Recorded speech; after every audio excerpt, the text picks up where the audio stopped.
दोस्तों आज की इस क्लास में मैंने बिहार डीएलएड एंट्रेंस एग्जाम के लिए साइंस के मोस्ट इंपॉर्टेंट 50 क्वेश्चंस करवाए हैं और ये सभी क्वेश्चंस दोस्तों किसी अदर एग्जाम में भी पूछे गए हैं और ये 10th लेवल की है, ठीक ना। और आज की इस क्लास में इन सभी क्वेश्चंस को दोस्तों मैंने काफी अच्छे से समझाया है, इनको डिटेल में एक्सप्लेन किया है, तो आप लोग इस वीडियो को एंड तक देखिएगा और सारे क्वेश्चन कर लीजिएगा। फर्स्ट क्वेश्चन में पूछा गया है कार्य को किस में मापते हैं। दोस्तों कार्य का एसआई मात्रक होता है जूल, ठीक है ना। देखिए बल का एसआई मात्रक होता है न्यूटन और दोस्तों शक्ति का एसआई मात्रक वॉट होता है। और दोस्तों सीजीएस सिस्टम में, सीजीएस पद्धति में बल का एसआई मात्रक डाइन होता है। चारों आपको कंप्लीट हो गया होगा। देखिए शक्ति का एसआई मात्रक वॉट याद रख लीजिएगा, ठीक ना। सेकंड क्वेश्चन है प्रकाश वर्ष किसकी इकाई है। दोस्तों प्रकाश वर्ष के द्वारा खगोलीय दूरी मापा जाता है, जैसे पृथ्वी से चांद की दूरी, पृथ्वी से मंगल ग्रह की दूरी, ये सभी, ठीक है ना। अब दोस्तों कई बार एग्जाम में ये पूछ लिया जाता है कि पारसेक सबसे बड़ी खगोलीय दूरी मापने की इकाई है या प्रकाश वर्ष, तो इसका आंसर होगा दोस्तों पारसेक। पारसेक सबसे बड़ी इकाई है खगोलीय दूरी मापने की, ठीक है ना। ये भी आपको पता होना चाहिए, तो इसका राइट आंसर ऑप्शन ए होगा दूरी।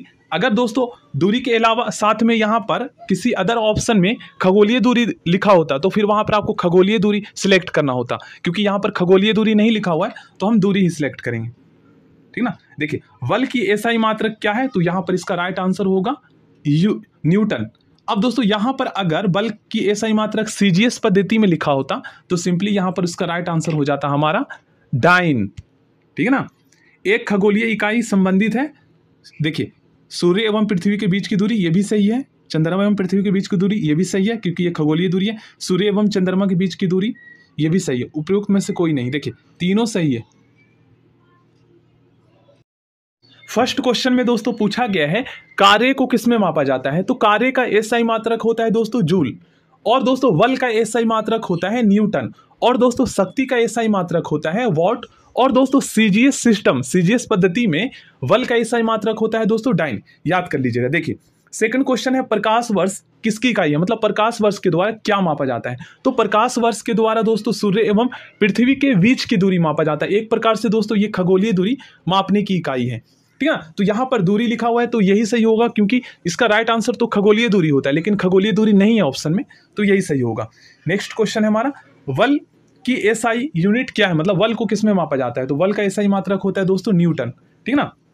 नेक्स्ट क्वेश्चन है हमारा एक खगोलीय इकाई किससे संबंधित है, तो इसका राइट आंसर ऑप्शन ए होगा। क्वेश्चन नंबर 5 है पारसेक किसकी इकाई है, तो इसका भी आंसर सेम ही होगा, दूरी की, मतलब खगोलीय दूरी की। अब दोस्तों कई बार क्वेश्चन ये पूछ लिया जाता है कि पारसेक खगोलीय दूरी की सबसे बड़ी इकाई है या प्रकाश वर्ष, तो इसका राइट आंसर होगा दोस्तों पारसेक। पारसेक सबसे बड़ी इकाई है खगोलीय दूरी मापने की, ठीक ना। उसके बाद देखिए क्वेश्चन नंबर 6 में पूछा गया है निम्नलिखित युगों में से कौन सा एक सही सुमेलित नहीं है, सही नहीं है, तो देखिए ऑप्शन डी सही है, ऑप्शन सी भी सही है, लेंस की क्षमता का एसआई मात्रक डायोप्टर होता है ये भी सही है, लेकिन दोस्तों ऑप्शन ए सही नहीं है। देखिए इसका आंसर होता है वेकुरल, वेकुरल।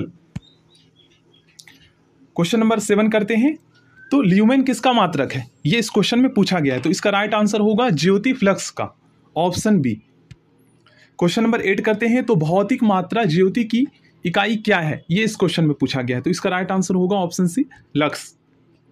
क्वेश्चन नंबर 9 पास्कल किसकी इकाई है, इस क्वेश्चन में ये पूछा गया है, तो दाउ की है, ठीक है ना। इसका राइट आंसर होगा ऑप्शन बी।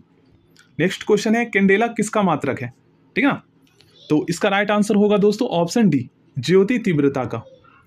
उसके बाद क्वेश्चन नंबर 11 में पूछा गया है ऊर्जा की एसआई मात्रक क्या है, तो ऊर्जा की एसआई मात्रक होता है दोस्तों जूल, याद कर लीजिएगा। देखिए यहां पर हर्ट्ज के बारे में मैं आपको बताता हूं दोस्तों। फ्रीक्वेंसी का एसआई मात्रक हर्ट्ज होता है, ठीक है, ये आप लोगों को मैंने इससे पहले के क्लासेस में बताया था। देखिए यहां पर दोस्तों आप लोग सोच रहे होंगे कि एसआई का फुल फॉर्म क्या होता है, तो एसआई का मतलब सबसे पहले मैं आपको बताता हूं। देखिए एसआई दोस्तों ये जो है ना अंतरराष्ट्रीय स्तर पर किसी चीज को मापने के लिए जो है ना एक सिस्टम, एक यूनिट विकसित किया गया है, उसी को दोस्तों हम एसआई के नाम से जानते हैं, जिसका फुल फॉर्म होता है इंटरनेशनल सिस्टम ऑफ यूनिट्स, ठीक ना। जैसे विद्युत धारा को किसमें मापा जाएगा, तो अंतरराष्ट्रीय स्तर पर जो है ना यही नियम हर देश में लागू होगा, तो विद्युत धारा का एसआई मात्रक होता है एम्पियर, और जिस यंत्र के द्वारा मापते हैं ना उसको हम एमीटर बोलते हैं, ये भी आपको पता होना चाहिए, ठीक ना। देखिए यहां पर क्वेश्चन नंबर 12 में पूछा गया है चुंबकीय क्षेत्र की माप की इकाई क्या है, तो इसका राइट आंसर होगा टेस्ला। क्वेश्चन नंबर 13 में पूछा गया है हर्ट्ज क्या मापने की यूनिट है, मतलब क्या मापने की इकाई है। तो इसका राइट आंसर होगा दोस्तों तरंगों की आवृत्ति, वेव्स की जो फ्रीक्वेंसी होती है ना, उसको मापने के लिए हर्ट्ज इकाई का उपयोग किया जाता है। और आवृत्ति का एसआई मात्रक, फ्रीक्वेंसी का एसआई मात्रक हर्ट्ज होता है, ये भी आपको याद रखना है। विद्युत मात्रा की इकाई क्या है, एम्पियर है, ठीक है ना, ये आपको पता होना चाहिए। एसआई पद्धति में लेंस की शक्ति का एसआई मात्रक क्या होता है, डायऑप्टर होता है, ये तो हम पहले से ही याद करते आ रहे हैं। ध्वनि की तीव्रता मापने की इकाई क्या है, मतलब ध्वनि की तीव्रता को किस में मापा जाता है, तो इसका राइट आंसर होगा डेसिबल में मापा जाता है। चलिए नेक्स्ट क्वेश्चन करते हैं। क्वेश्चन नंबर 21 में पूछा गया है संवेग का एसआई मात्रक क्या है। दोस्तों संवेग का एसआई मात्रक होता है किलोग्राम प्रति सेकंड, ऑप्शन बी इसका राइट आंसर होगा। क्वेश्चन नंबर 22 में करते हैं प्रकाश वर्ष के संबंध में निम्नलिखित कथनों पर विचार कीजिए। इसका राइट आंसर होगा दोस्तों ऑप्शन डी, केवल एक स्टेटमेंट सही है। देखिए प्रकाश वर्ष अति दीर्घ दूरियां मापने का मात्रक है। क्वेश्चन नंबर 23 करते हैं निम्नलिखित में से कौन सा एक ऊर्जा का मात्रक नहीं है। जो ऊर्जा का मात्रक नहीं है, इसका राइट आंसर है ऑप्शन डी, किलोग्राम मीटर प्रति सेकंड स्क्वायर, ठीक है ना। देखिए उसके बाद क्वेश्चन नंबर 24 करते हैं दीप्त तीव्रता को मापने के लिए एसआई इकाई क्या है। तो इसका राइट आंसर होगा दोस्तों ऑप्शन बी, कैंडला। निम्नलिखित में से कौन सा मात्रक वही मात्रा मापता है जो एसआई इकाई पास्कल द्वारा मापी जाती है। इसका राइट आंसर है टॉर्क। चलिए नेक्स्ट क्वेश्चन करते हैं। इस क्वेश्चन में पूछा गया है निम्न में से उष्मागतिकी तापमान की एसआई इकाई क्या है। इसका राइट आंसर होगा केल्विन।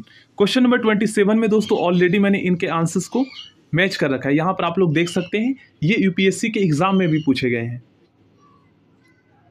क्वेश्चन नंबर 28 में निम्नलिखित में से कौन सामान्य ताप पर ठोस अवस्था में पाया जाता है। इसका राइट आंसर है दोस्तों आयोडीन। देखिए क्वेश्चन नंबर 29 में पूछा गया है थायराइड के दूषित कार्यफलन को दूर करने के लिए आयोडीनीकृत नमक साधारणतया निम्नलिखित में से किस रूप में दिया जाता है। इसका राइट आंसर होगा ऑप्शन डी। क्वेश्चन नंबर 30 में पूछा गया है हाइड्रोफ्लोरिक अम्ल कांच की बोतल में नहीं रखा जाता है क्योंकि यह अभिक्रिया करता है कांच की सिलिकॉन ऑक्साइड से अभिक्रिया करता है, ठीक ना, इसका रीजन ये है। नेक्स्ट क्वेश्चन करते हैं हाइड्रोक्लोरिक अम्ल का एक अन्य नाम क्या है। म्यूरिएटिक अम्ल भी बोलते हैं इसको, ठीक है ना। देखिए क्वेश्चन नंबर 32 निम्न में से कौन सा अम्ल अमाशय में विद्यमान अमाशी ग्रंथियों द्वारा स्रावित किया जाता है। हाइड्रोक्लोरिक अम्ल, ठीक ना, क्योंकि ये हमारे भोजन को पचाने में काफी मदद करता है। कांच किसमें घुलनशील होता है, ठीक ना, ये पूछा गया। इसका राइट आंसर होगा ऑप्शन डी। क्वेश्चन नंबर 34 में पूछा गया है भूपटल में सबसे कम मात्रा में पाए जाने वाला तत्व कौन सा है। इसका राइट आंसर है स्टैटिन, ऑप्शन सी। क्वेश्चन नंबर 35 में पूछा गया अक्रिय गैस अन्य तत्वों से अभिक्रिया नहीं करती क्योंकि इसके पीछे का क्या रीजन है। ये दोस्तों इस क्वेश्चन में हमें बताना है। देखिए इसमें पूर्णतः युग्मित स्थायी कोष होते हैं, इसलिए। नेक्स्ट क्वेश्चन करते हैं। क्वेश्चन नंबर 36 का आंसर होगा दोस्तों ऑप्शन सी। क्वेश्चन नंबर 37 करते हैं उत्कृष्ट गैसें निष्क्रिय होती है या निष्क्रिय है क्योंकि इसके पीछे का रीजन क्या है, ये हमें बताना है। देखिए इसके पीछे का रीजन है उनका इलेक्ट्रॉनिक विन्यास स्थायी होता है और उनका आयनन विभव अधिक होता है। ऑप्शन सी इसका राइट आंसर होगा। दोनों ही एप्रोप्रिएट है, ठीक है, दोनों ही सही है ऑप्शन। देखिए अक्रिय गैसों की खोज का श्रेय किसे प्राप्त है, मतलब अक्रिय गैसों की खोज दोस्तों किसने की थी। इसका राइट आंसर होगा रैमजे ने, ठीक ना, ऑप्शन बी। क्वेश्चन नंबर 39 हवाई जहाज के टायरों को चौड़ा करने में निम्न में से कौन सी गैस प्रयुक्त होती है। बहुत ही इंपॉर्टेंट क्वेश्चन है, इसका राइट आंसर होगा ऑप्शन बी, ठीक है ना। देखिए क्वेश्चन नंबर 40 का राइट आंसर होगा ऑप्शन सी, 2 प्रोटॉन तथा 2 न्यूट्रॉन। क्वेश्चन नंबर 41 में पूछा गया है मौसम विज्ञान संबंधी प्रेक्षण के लिए निम्न में से किसको गुब्बारे में भरने में उपयोग में लाया जाता है। क्वेश्चन नंबर 41 में पूछा गया, इसका राइट आंसर होगा ऑप्शन डी। नेक्स्ट क्वेश्चन में पूछा गया है आमतौर पर दोस्तों लिक्विड जो होते हैं ना, ये ऊंचे तल से नीचे तल की ओर प्रवाहित होते हैं, ये तो हम जानते ही है। निम्न में से कौन सा लिक्विड ग्लास में रखने पर ऊपर की ओर चढ़ सकता है, मतलब अलग ही लेवल का ये क्वेश्चन है। इसका राइट आंसर होगा दोस्तों ऑप्शन सी, ठीक है ना, याद कर लीजिएगा, ये काफी इंपॉर्टेंट क्वेश्चन है।